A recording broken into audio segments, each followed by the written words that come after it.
E se alguém também aqui da plateia, se alguém também aqui do palco quer fazer uma pergunta, por favor, fique à vontade. Por favor, Nick.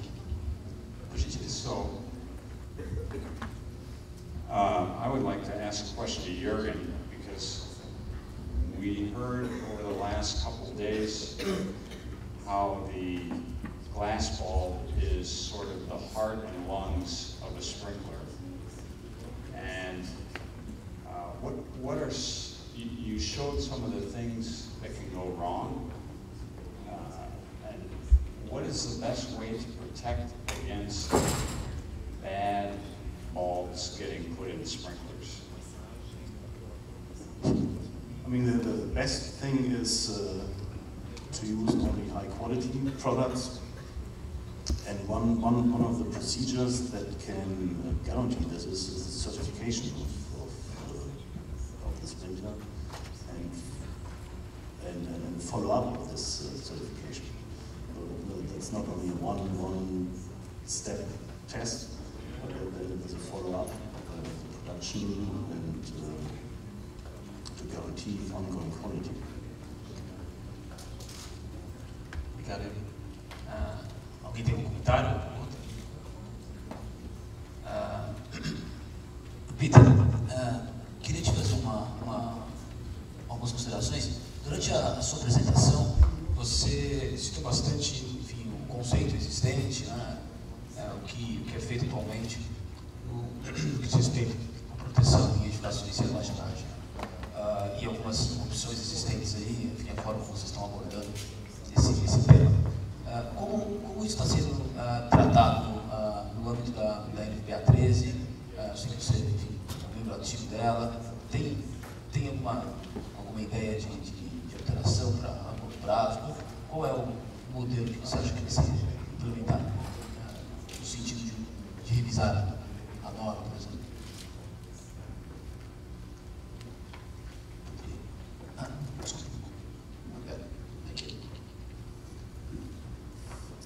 Yeah, that's a very good question, because when you looked at the one slide for the protection of, let's say, 18 or even 30 meters of storage,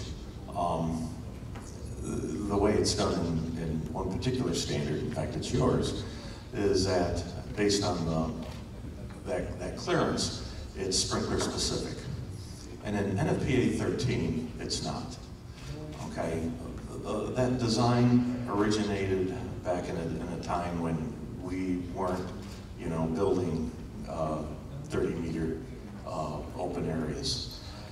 And, although it's possible in future editions, the next one we're able to do that would be 2019. I'm not sure it's a high priority for the committee to do that. One of the things, particularly going from, let's say, at 8 millimeters a minute to 40, okay? That's very unlikely to happen, because the committee will look at it from an economic standpoint and risk analysis.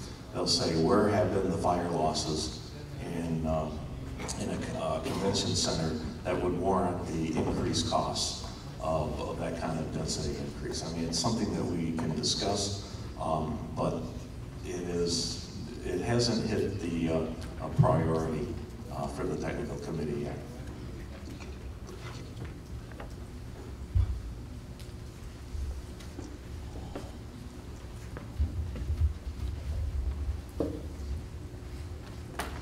Meu nome é Rui, da empresa Germec. Eu queria fazer uma pergunta para a Diana. O projeto foi feito de acordo com a norma, está correto, e foi reprovado. O que deve ser feito?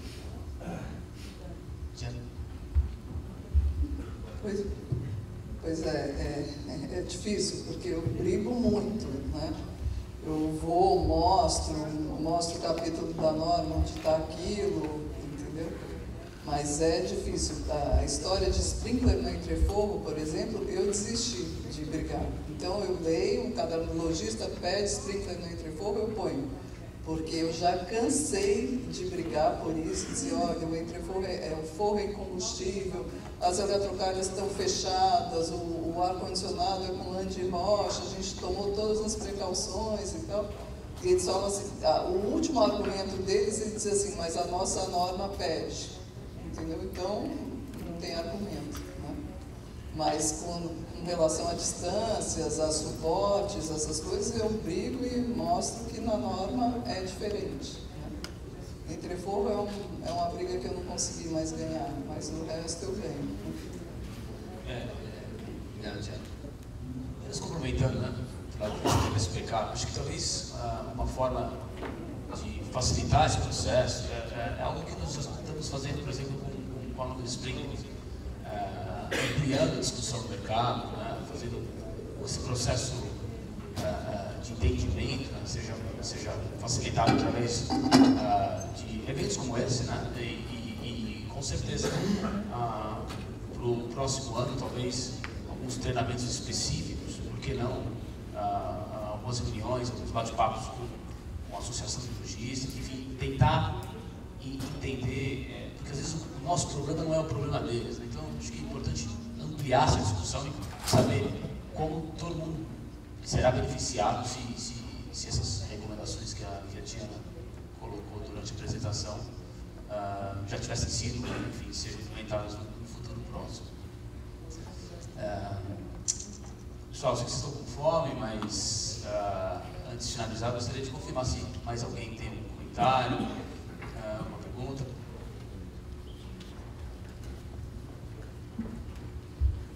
Para fechar. Tudo bem, meu nome é Tadeu. Faça um pouquinho mais alto, por gentileza. Tudo bem, meu nome é Tadeu. Pergunta para o Peter. Você colocou com relação a depósitos, com pé de leitos bem elevados, mas com relação a estúdios de gravação, que tem uma metragem quadrada grande de 1.200 metros, que tem um pé de leito de às vezes 10, 12 metros de altura, e até muitas vezes tem instalações elétricas em grids que são móveis. A gente deve pensar no mesmo critério de utilizar ou que foi sugerido, se não me engano, na China, de usar 40 milímetros, ou qual tipo de instalação seria mais adequado para essa situação?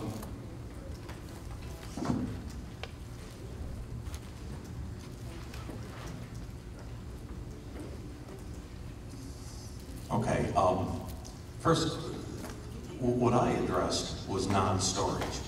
So if it is a warehouse occupancy, then you would protect it as you would warehouse, dealing with all the variables associated with that. And James Goldenville, I'm sure he went through those protection schemes on Tuesday in a lot of detail.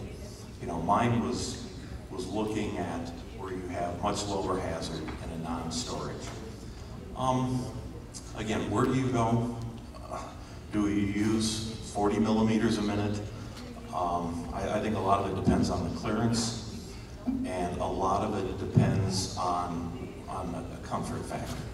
As I said, Factory Mutual ran at an 18-meter ceiling height, a much lower density, but it had more sprinklers operate. Now, you know, when you do a risk analysis, they feel comfortable with that. Another organization wasn't, and so we wanted higher densities. As I said, it's really difficult for me to make a recommendation. All I can say is that when you're looking at higher clearances, really think about larger orifice sprinklers, because the drop size is much greater, and it has the potential to penetrate, you know, fire plumes. What at the end of the day is the density that I'd recommend. Yeah, I kind of want to stay away from that because I don't want to tell you what standard to use. That is a discussion that you have to do internally and evaluate use of risk analysis. I I didn't answer your question. I probably evaded it a little bit, but you know, think about the factors that go into selecting the sprinkler. Obrigado, Peter. Bom, caso vocês tenham novos questionamentos, queiram bater um papo, a gente está aí do almoço. Antes, apenas peço que esperem um pouquinho para o pai fazer 2, 3 pequenos anúncios. Mas, de qualquer forma, muito obrigado. Queria agradecer em especial ao Peter, Nick e Irving. Obrigado.